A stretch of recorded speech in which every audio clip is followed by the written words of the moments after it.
ओम शांति। 20/3/2025 के साकार अनमोल धारणा युक्त ईश्वरीय महावाक्य हैं। मीठे बच्चे, इस पुरानी दुनिया में अल्पकाल क्षण भंगुर सुख है, ये साथ नहीं चल सकता। साथ में अविनाशी ज्ञान रतन चलते हैं, इसलिए अविनाशी कमाई जमा करो। क्वेश्चन: बाप की पढ़ाई में तुम्हें कौन सी विद्या नहीं सिखाई जाती? आंसर है, बाप की पढ़ाई में भूत विद्या, किसी के संकल्पों को रीड करना, ये भूत विद्या है। तुम्हें यह विद्या नहीं सिखाई जाती। बाप कोई थॉट रीडर नहीं है, वह जानी जाननहार अर्थात नॉलेजफुल हैं। बाप आते हैं तुम्हें रूहानी पढ़ाई पढ़ाने, जिस पढ़ाई से तुम्हें 21 जन्मों के लिए विश्व की राजाई मिलती है। ओम शांति। भारत में भारतवासी गाते हैं, आत्मय परमात्मा अलग रहे बहुकाल, सुंदर मेला हो लिया जब सतगुरु मिला दलाल। अब बच्चे जानते हम आत्माओं का बाप परम पिता परमात्मा हमको राजयोग सिखा रहे हैं, अपना परिचय दे रहे हैं और सृष्टि के आदि मध्य अंत का भी परिचय दे रहे हैं। कोई तो पक्के निश्चय बुद्धि हैं, कोई कम समझते हैं, नंबरवार तो है ना। बच्चे जानते हम जीव आत्माएं परम पिता परमात्मा के सन्मुख बैठे हैं। गाया भी जाता है, आत्माएं परमात्मा अलग रहे बहुकाल। अब मूल वतन में जब आत्माएं हैं तो अलग होने की बात ही नहीं उठती। यहाँ आने से जब जीव आत्मा बनते हैं तो परमात्मा बाप से सभी आत्माएं अलग होती हैं। परम पिता परमात्मा से अलग होकर यहाँ पाठ बजाने आते हैं। आगे तो बिगर अर्थ ऐसे ही गाते थे, अभी तो बाप बैठ समझाते हैं। बच्चे जानते हैं परम पिता परमात्मा से हम आत्मा अलग हो यहाँ पाठ बजाने आते हैं। तुम ही पहले पहले बिछड़े हो तो शिव बाबा भी पहले पहले तुमसे ही मिलते हैं। तुम्हारी खातिर बाप को आना पड़ता है। कल्प पहले भी इन बच्चों को ही पढ़ाया था जो फिर स्वर्ग के मालिक बने। उस समय और कोई खंड नहीं था। बच्चे जानते हैं हम आदि सनातन देवी देवता धर्म के थे, जिसको डीटी रिलीजन डीटी डिनास्टी भी कहते हैं। हर एक को अपना रिलीजन होता है। रिलीजन इज माइट कहा जाता है, धर्म में ताकत रहती है। तुम बच्चे जानते हो यह लक्ष्मी नारायण कितनी ताकत वाले थे। भारतवासी अपने धर्म को ही नहीं जानते, किसी की भी बुद्धि में नहीं आता बरोबर भारत में इनका ही धर्म था। धर्म को न जानने के कारण रिलीजियस बन पड़े हैं। रिलीजन में आने से तुम्हारे में कितनी ताकत रहती है। तुम आयरन एजेड पहाड़ को उठाए गोल्डन एज बना देते हो, भारत को सोने का पहाड़ बना देते हो। वहाँ तो खानियों में ढेर सोना भरा रहता है। सोने के पहाड़ होंगे जो फिर वह खुलेंगे। सोने को गलाकर इनकी ईंटें बनाई जाती हैं। मकान तो बड़ी ईंटों से ही बनाया जाएगा ना। माया मच्छंदर का खेल भी दिखाते हैं ना, वह सब कहानियाँ हैं। तो बाप कहते हैं इन सब का सार मैं तुमको सुनाता हूँ। दिखाते हैं ध्यान में देखा हम झोली भर कर ले जाते हैं। ध्यान से नीचे उतरा तो कुछ नहीं रहा। जैसे तुम्हारा भी होता है, इसको कहा जाता है दिव्य दृष्टि। इसमें कुछ रखा नहीं है, नोधा भक्ति बहुत करते हैं। यह भक्त माला ही अलग है, यह ज्ञान माला अलग है। रुद्र माला और विष्णु की माला है ना, वह फिर है भक्ति की माला। अभी तुम पढ़ रहे हो राजई के लिए। तुम्हारा बुद्धि योग है टीचर के साथ और राजई के साथ। जैसे कॉलेज में पढ़ते हैं तो बुद्धि योग टीचर के साथ रहता है। बैरिस्टर खुद पढ़ाकर आप समान बनाते हैं। यह बाबा खुद तो बनते नहीं, ये वंडर है यहाँ। तुम्हारी यह रूहानी पढ़ाई, तुम्हारा बुद्धि योग शिव बाबा के साथ है। उनको ही नॉलेजफुल ज्ञान का सागर कहा जाता है। जानी जाननहार का मतलब यह नहीं कि वह सबके दिलों को बैठ जानेगा कि इनके अंदर क्या चल रहा है। वह जो थॉट रीडर होते हैं वो सब सुनते हैं, उनको भूत विद्या कहा जाता है। यहाँ तो बाप पढ़ाते हैं मनुष्य से देवता बनाने। गायन भी है मनुष्य से देवता किए करत न लागी वार। अभी तुम बच्चे समझते हो हम अभी ब्राह्मण बने हैं, फिर दूसरे जन्म में देवता बनेंगे। आदि सनातन देवी देवता ही गाए जाते हैं। शास्त्रों में तो ढेर कहानियाँ लिख दी हैं। यह तो बाप डायरेक्ट बैठ पढ़ाते हैं। भगवानों वाच्य, भगवान ही ज्ञान का सागर, सुख का सागर, शांति का सागर है। तुम बच्चों को वर्षा देते हैं। ये पढ़ाई है तुम्हारी 21 जन्मों के लिए। तो कितना अच्छी रीति पढ़ना चाहिए। यह रूहानी पढ़ाई बाप एक ही बार आकर के पढ़ाते हैं, नई दुनिया की स्थापना करने के लिए। नई दुनिया में देवी देवताओं का राज्य था। बाप कहते हैं मैं ब्रह्मा द्वारा आदि सनातन देवी देवता धर्म की स्थापना कर रहा हूँ। जब यह धर्म था तो और कोई धर्म नहीं थे, अभी और सब धर्म हैं। इसलिए त्रिमूर्ति पर भी तुम समझाते हो। ब्रह्मा द्वारा स्थापना एक धर्म की, अभी वह धर्म है नहीं। गाते भी हैं मैं निर्गुण हारे में कोई गुण नहीं, आपे ही तरस पिरोई। हमारे में कोई गुण नहीं कहते तो बुद्धि गॉड फादर की तरफ हो जाती है। उनको मर्सीफुल कहा जाता है। तो बाप आते हैं बच्चों के सभी दुखों को खलास कर 100% सुख देने। कितना रहम करते हैं। तुम समझते हो बाबा के पास हम आए हैं तो बाप से पूरा सुख लेना है। वह है ही सुख धाम, यह है दुख धाम। इस चक्र को भी अच्छी रीति समझना है। शांति धाम सुख धाम को याद करो तो अंत मति सुगति हो जाएगी। शांति धाम को याद करेंगे तो जरूर शरीर छोड़ना पड़े, तब आत्मा ही शांति धाम जाएंगी। एक बाप के सिवाय और कोई की याद ना आए।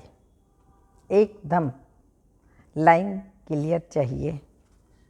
एक बाप को याद करने से अंदर खुशी का पारा चढ़ता है। इस पुरानी दुनिया में तो अल्पकाल क्षण भंगुर सुख है, ये साथ नहीं चल सकता। साथ ये अविनाशी ज्ञान रत्न ही चलते हैं, यानी ये ज्ञान रत्नों की कमाई ही साथ चलती है, जो फिर तुम 21 जन्म प्रारब्ध भोगेंगे। हाँ, विनाशी धन भी साथ उनका जाता है जो बाप को मदद करते हैं। बाबा हमारी भी कोड़ियाँ ले, वहाँ पर महल दे देना। सतयुग में महल दे देना और यहाँ कोड़ियाँ ले लेना। बाप कोड़ियों के बदले कितने रतन देते हैं। जैसे अमेरिकन लोग होते हैं, बहुत पैसे खर्च कर पुरानी चीज़ें खरीद करते हैं। पुरानी चीज़ का मनुष्य बहुत दाम ले लेते हैं। अमेरिकन लोगों से पाई की चीज़ का 1000 ले लेंगे। बाबा भी कितना अच्छा ग्राहक है। भोलानाथ गाया हुआ है ना। मनुष्यों को ये भी पता नहीं है वो तो शिव शंकर एक कह देते हैं, उनके लिए कहते हैं भर दो झोली। अभी तुम बच्चे समझते हो हमको ज्ञान रतन मिलते हैं जिससे हमारी झोली भरती है। यह है बेहद का बाप। वह फिर शंकर के लिए कह देते और फिर दिखाते धतूरा खाते थे, भांग पीते थे, क्या क्या बातें बैठ बनाई हैं। सॉरी। तुम बच्चे अभी सदगति के लिए पढ़ाई पढ़ रहे हो। ये पढ़ाई है ही बिल्कुल शांति में रहने की। ये बत्तियाँ आदि जो जलाते हैं, शो करते हैं, वह भी इसलिए कि मनुष्य आकर के पूछें, आप शिव जयंती इतनी क्यों मनाते हो? शिव ही भारत को धनवान बनाते हैं ना। इन लक्ष्मी नारायण को स्वर्ग का मालिक किसने बनाया? ये तुम जानते हो। ये लक्ष्मी नारायण आगे जन्म में कौन थे? ये आगे जन्म में जगदम्बा ज्ञान ज्ञानेश्वरी थी, जो फिर राजेश्वरी बनती हैं। अब पद किसका बड़ा? देखने में तो ये स्वर्ग के मालिक हैं। जगदम्बा कहाँ की मालिक थी? इनके पास क्यों जाते हैं? ब्रह्मा को भी 100 भुजा वाला, 200 भुजा वाला, 1000 भुजा वाला दिखाते हैं ना। जितने बच्चे होते जाते हैं भुजाएं बढ़ती जाती हैं। सहयोगी बाबा के बच्चे ब्रह्मा कुमार कुमारियाँ, तो बाबा ने के भुजाएं हैं, ये बढ़ती जाती हैं। जगदम्बा को भी लक्ष्मी से जास्ती भुजाएं दी हैं। उनके पास ही जाकर सब कुछ मांगते हैं, बहुत आशाएं ले जाते हैं। बच्चा चाहिए, यह चाहिए। लक्ष्मी के पास कभी ऐसी आशाएं नहीं ले जाएंगे। वह तो सिर्फ धनवान हैं। जगदम्बा से तो स्वर्ग की बादशाही मिलती है। यह भी किसको पता नहीं जगदम्बा से क्या मांगना चाहिए। ये तो पढ़ाई है ना। जगदम्बा क्या पढ़ाती है? राजयोग। इसको कहा ही जाता है बुद्धि योग। तुम्हारी सब तरफ से बुद्धि निकल एक बाप से लग जाती है। बुद्धि तो अनेक तरफ भक्ति है ना। अब बाप कहते हैं मेरे साथ बुद्धि योग लगाओ, नहीं तो विक्रम विनाश नहीं होंगे। इसलिए बाबा फोटो निकालने की भी मना करते हैं। यह तो इनकी देह है ना। ब्रह्मा बाबा की फ़ोटो निकालने के लिए शिव बाबा मना करते हैं। बाबा कहते किसी के भी देह में नहीं फंसना। बाप खुद दलाल बन कहते हैं अभी तुम्हारा वह हथियाला कैंसिल है। काम चिता से उतर, अब ज्ञान चिता पर बैठो। काम चिता से उतरो, अपने को आत्मा समझ मुझ बाप को याद करो, तो विकर्म विनाश होंगे और कोई मनुष्य ऐसे कह ना सके। मनुष्य को भगवान भी नहीं कहा जा सकता। तुम बच्चे जानते हो बाप ही पतित पावन हैं। वही आकर काम चिता से उतार ज्ञान चिता पर बिठाते हैं। यह है रूहानी बाप। वह इनमें बैठ कहते हैं तुम भी आत्मा हो। औरों को भी यही समझाते रहो। बाप कहते हैं मन मना भव। मन मना भव कहने से ही स्मृति आ जाएगी। इस पुरानी दुनिया का विनाश भी सामने खड़ा है, तो बाप समझाते हैं यह महाभारत लड़ाई है। कहेंगे लड़ाई तो विलायत में भी होती है, फिर इसको महाभारत लड़ाई क्यों कहते हैं? भारत में ही यज्ञ रचा हुआ है, इनसे ही विनाश ज्वाला निकली है। तुम्हारे लिए नई दुनिया चाहिए तो मीठे बच्चे पुरानी दुनिया का जरूर विनाश होना चाहिए। तो इस लड़ाई की जड़ यहाँ से निकलती है।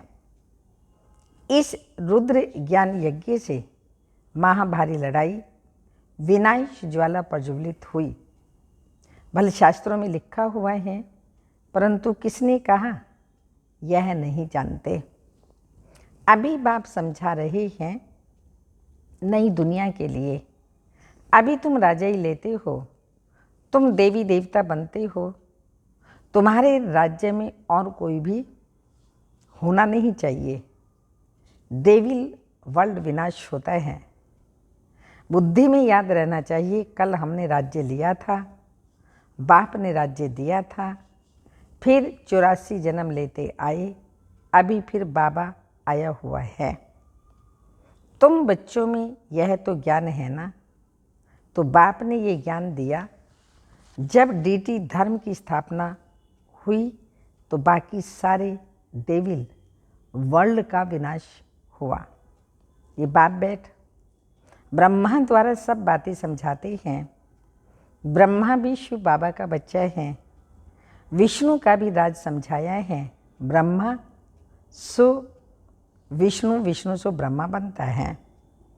अभी तुम समझ गए हो हम ब्राह्मण हैं, फिर देवता बनेंगे, फिर 84 जन्म लेंगे। ये नॉलेज देने वाला एक ही बाप है। तो फिर कोई मनुष्य ये नॉलेज कैसे दे सकता है? मनुष्य से यह नॉलेज मिल कैसे सकती? इसमें सारी बुद्धि की बात है।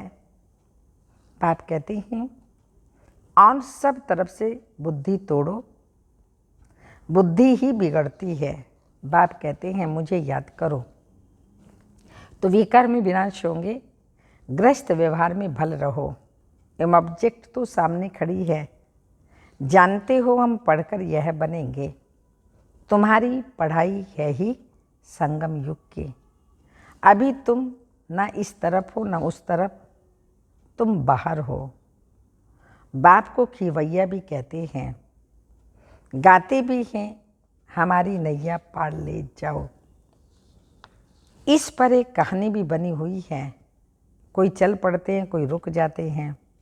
अब बाप कहते हैं मैं इस ब्रह्मा के मुख द्वारा बैठ सुनाता हूँ। ब्रह्मा कहाँ से आया? प्रजापिता तो जरूर यहाँ चाहिए ना। मैं इनको अडॉप्ट करता हूँ, इनका भी नाम रखता हूँ। तुम भी ब्रह्मा मुख वंशावली ब्राह्मण हो। जो कलयुग अंत में है, फिर वही सतयुग आदि में जाएंगे। तुम ही पहले पहले बाप से अलग हो, पार्ट बजाने आए हो। हमारे में भी सब तो नहीं कहेंगे ना। यह भी मालूम पड़ जाएगा कौन पूरे 84 जन्म लेते हैं। इन लक्ष्मी नारायण की तो गारंटी है, ये पूरे 84 जन्म लेते हैं। बाबा कहते इनकी गारंटी है। इनके लिए गायन है श्याम सुंदर। देवी देवता सुंदर थे, सांवरे से सुंदर बने हैं। गामड़े के छोरे से बदल सुंदर बन जाते हैं। इस समय सब छोरे छोरियां हैं, ये बेहद की बात है। उनको कोई जानते नहीं, कितनी अच्छी अच्छी समझानी दी जाती है। हर एक के लिए सर्जन एक ही है, और यह है हर किसी के लिए एक ही सर्जन है शिव बाबा। और ये कौन सा सर्जन है? यह है अविनाशी सर्जन। योग को अग्नि कहा जाता है, क्योंकि योग से ही आत्मा की अलाई निकलती है। योग अग्नि से तमो प्रधान आत्मा सतु प्रधान बनती है। यदि आग ठंडी होगी तो अलाई निकालेंगे नहीं, निकलेगी नहीं। आग योग अग्नि है तो योग कम होगा, अग्नि का रूप नहीं लेगा तो अलाई निकलेगी नहीं। याद को योग अग्नि कहा जाता है, जिससे विकर्म विनाश होते हैं। तो बाप कहते हैं तुमको कितना समझाता रहता हूँ, धारणा भी हो ना। अच्छा, मनमना भव, इसमें तो थकना नहीं चाहिए। मनमना भव, तो बाबा कहते इसमें थकना नहीं चाहिए ना। बाप को याद करना भी भूल जाते हैं। यह पतियों का पति तुम्हारा ज्ञान से कितना श्रृंगार करते हैं। निराकार बाप कहते हैं और सबसे बुद्धि योग तोड़ मुझ अपने बाप को याद करो। बाप सभी का एक ही है। तुम्हारी अब चढ़ती कला होती है, कहते हैं ना तेरे भाने सर्व का भला। चढ़ती कला तेरे भाने सर्व का भला। बाप आए हैं सर्व का भला करने। रावण तो सबको दुर्गति में ले जाते हैं, राम सबको सदगति में ले जाते हैं। अच्छा, मीठे मीठे सिक्के लदे बच्चों प्रति माता पिता बाप दादा का याद प्यार। Good morning, diamond morning. रूहानी बाप की रूहानी बच्चों को नमस्ते। हम रूहानी बच्चों की रूहानी माता पिता बाप दादा को याद प्यार। Good morning, diamond morning. ओम नमस्ते। धारणा के लिए मुख्य सार हैं, बाप की याद से अपार सुखों का अनुभव करने के लिए बुद्धि की लाइन क्लियर चाहिए। याद जब अग्नि का रूप ले तब आत्मा सतो प्रधान बने।